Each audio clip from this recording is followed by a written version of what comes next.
விக்கிரவாண்டி இடைத்தேர்தலில் பாமக வேட்பாளர் சி அன்புமணி டெபாசிட்டை திரும்ப பெற்றார்.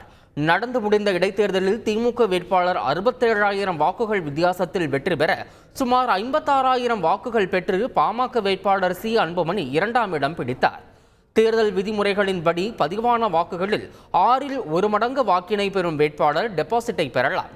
அந்த வகையில் 33,000 வாக்குகளை கடந்த நிலையில் பாமக வேட்பாளர் டெபாசிட் தொகையை திரும்ப பெற்றார். விக்கிரவாண்டி இடைத்தேர்தலில் திமுக வேட்பாளர் அன்னியூர் சிவா சுமார் 1,23,000 வாக்குகள் பெற்று அபார வெற்றி பெற்றார்.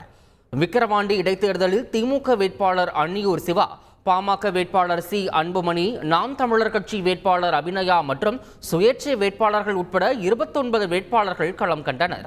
வாக்கு எண்ணிக்கை முடிவில் திமுக வேட்பாளர் அன்னியூர் சிவா 1,24,053 வாக்குகள் பெற்றார். பாமக வேட்பாளர் சி அன்புமணி சுமார் 56,296 வாக்குகள் பெற்று டெபாசிட்டை தக்க வைத்தார். நாம் தமிழர் கட்சி வேட்பாளர் அபிநயா உட்பட 27 வேட்பாளர்கள் டெபாசிட்டை இழந்தனர். 67,757 வாக்குகள் வித்தியாசத்தில் திமுக வேட்பாளர் அன்னியூர் சிவா வெற்றி பெற்றார். கடந்த 2021 சட்டமன்ற தேர்தலில் 93,730 வாக்குகள் பெற்று திமுக வெற்றி பெற்றிருந்தது குறிப்பிடத்தக்கது. மகத்தான வெற்றியை கொடுத்துள்ள விக்கிரவாண்டி மக்களுக்கு திமுக வாழ்நாள் முழுவதும் கடமைப்பட்டுள்ளதாக திமுக அமைப்பு செயலாளர் RS பாரதி தெரிவித்துள்ளார்.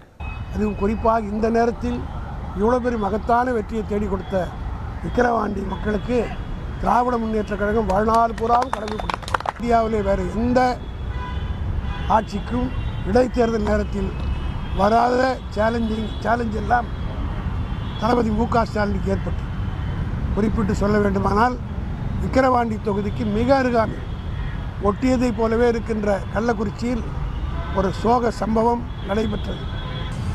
அதுவும் தேர்தலுக்கு 2 நாட்கள் முன்பாக சென்னையிலே யாரும் எதிர்பார்க்காத அளவுக்கு ஒரு கொலை, அதற்கு அரசியல் சாயம் பூட்டப்பட்டு அதையும் அரசியலாக மிகப்பெரிய பிரச்சனையாக இந்த தேர்தலில் ஆக்க முயற்சித்தார்கள்.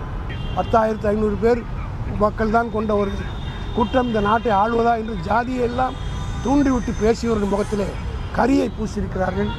இது தமிழ்நாட்டு அரசியல் மிகப்பெரிய, அதாவது மக்கள் எப்பொழுதும் தெளிவாக வாக்களிக்கக்கூடியவர் நாங்கள் என்பதை நிரூபித்திருக்கிறார்கள். செய்திகளை உடனுக்குடன் தெரிந்து கொள்ள உடனே சப்ஸ்கிரைப் பண்ணுங்க.